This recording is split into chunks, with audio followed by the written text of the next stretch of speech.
जैसे कि अब तक आप जान ही चुके हैं कि कलकत्ता हाई कोर्ट के 2 जजेस के बीच एक बड़ी क्लैश हो चुकी है। कलकत्ता हाई कोर्ट के जाने माने जज जस्टिस गंगोपाध्याय ने डिवीजन बेंच के जज जस्टिस सेन पर पॉलिटिकली मोटिवेटेड होने की एलिगेशंस लगाई हैं। सिर्फ इतना ही नहीं, उन्होंने जस्टिस सेन को ये कहकर भी एक्यूज किया है that he is acting upon the personal interest in a bid to shield some political party in power in Bengal.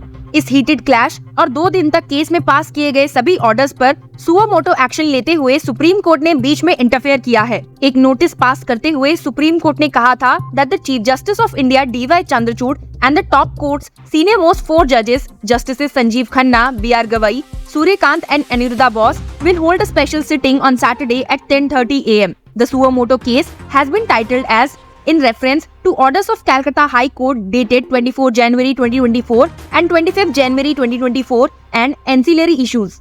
और सैटरडे सुबह 10:30 बजे ये हेयरिंग सुनने को भी मिली, जिसमें वेस्ट बंगाल गवर्नमेंट को सीनियर एडवोकेट कपिल सिब्बल ने रिप्रेजेंट किया।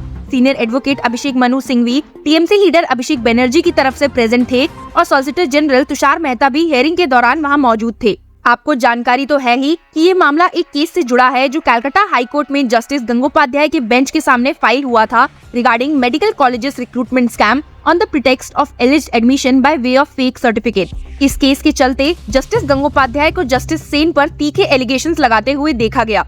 जब जस्टिस गंगोपाध्याय ने इस केस में CBI प्रॉब के ऑर्डर्स दिए तो आधे घंटे के ही अंदर कलकत्ता हाई कोर्ट की division bench led by justice Sen ने इस CBI ऑर्डर पर स्टे लगा दी, जिसके बाद जस्टिस गंगोपाध्याय को गुस्से में कई स्ट्रॉन्ग रिमार्क्स और एलिगेशंस जस्टिस सेन पर पास करते हुए देखा गया।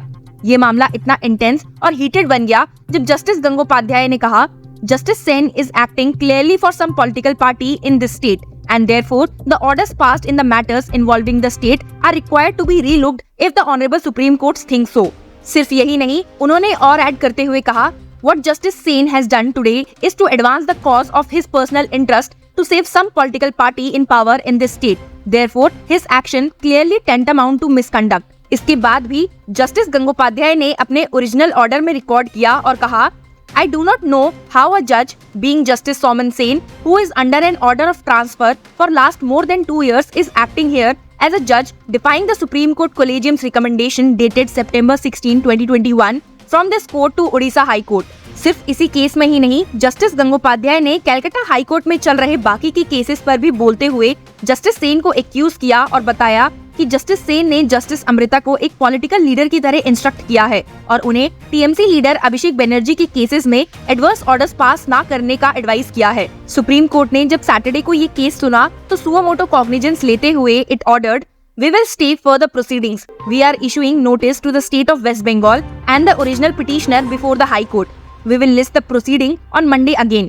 We will stay all further proceedings in the writ petition and the letters, patent appeal and the implementation of the single judge bench order referring the investigation to CBI।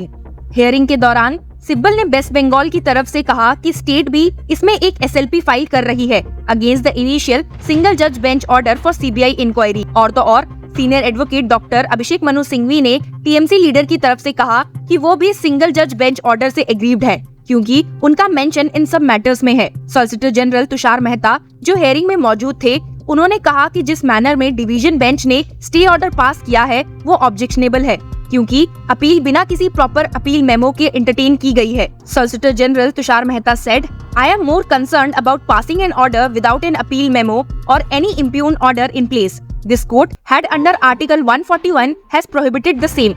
I am not here defending either single judge or division bench order। Solicitor general Tushar Mehta ने bench से CBI को मामले में एक note file करने की permission मांगी जो कि बेंच ने ग्रांट कर दी। हाईकोर्ट प्रोसीडिंग्स को स्टे और CBI इन्वेस्टिगेशन को स्टे करने के ऑर्डर्स डिक्टेट करने के बाद चीफ जस्टिस ऑफ इंडिया ने कहा कि अब हम केस को मंडे को सुनेंगे, हमने चार्ज ले लिया है। ये एक इकलौता केस नहीं है जहां जस्टिस गंगोपाध्याय के ऑर्डर्स पर सुप्रीम कोर्ट ने एक्शन लिया हो। इससे पहले भी अप्रैल 2023 में सुप्रीम कोर्ट की bench chief justice of India DY Chandrachud और जस्टिस PS नरसिम्हा ने alleged teacher recruitment scam in West Bengal के रिलेशन में सभी पिटीशंस को जस्टिस गंगोपाध्याय से विड्रॉ कर लिया था क्योंकि उन्होंने मीडिया को एक इंटरव्यू देते हुए ये डिस्प्लेजर एक्सप्रेस किया था about certain comments made about the judiciary by Abhishek Banerjee and want that he would rule against Banerjee in relation to the scam. इस ऑर्डर के पास होने के 1 घंटे बाद जस्टिस गंगोपाध्याय ने एक सुओ मोटो ऑर्डर पास किया directing the secretary general of the supreme court to produce before him the official translation of the interview given by him, which was sent to the Supreme Court by the Registrar General of the High Court and relied upon the Supreme Court for its ruling. अपने order में justice Gangopadhyay ने direct करते हुए secretary general of the supreme court से उस दिन के midnight 12 बजे से पहले ऑर्डर को कंप्लाई करने के लिए कहा था, ये कहते हुए that he would be waiting in his chamber till 12:15 AM to get the original copies of the documents placed before the Supreme Court. शाम को 8 बजे के अराउंड सुप्रीम कोर्ट के division bench comprising justices A.S. Bopanna and Hima Kohli ने फिर से एक special sitting लेते हुए इमीडिएटली इस ऑर्डर पर स्टे लगा दी थी। बेंच ने अपने ऑर्डर में ये स्टेट किया था that ought not to have been passed in a judicial proceeding, more so keeping in view the judicial discipline expected to be maintained. इस पूरे मामले के बाद रात को 9:30 बजे प्रेस को एड्रेस करते हुए जस्टिस गंगोपाध्याय ने कामली कहा कि वो सुप्रीम कोर्ट के ऑर्डर को एक्सेप्ट करते हैं। जब उनसे पूछा गया कि क्या वो डाउन फील कर रहे हैं, तो जस्टिस गंगोपाध्याय ने जवाब दिया था नहीं, और उन्होंने ये इशारा करते हुए कहा था that I guess other matters may also be taken away from me.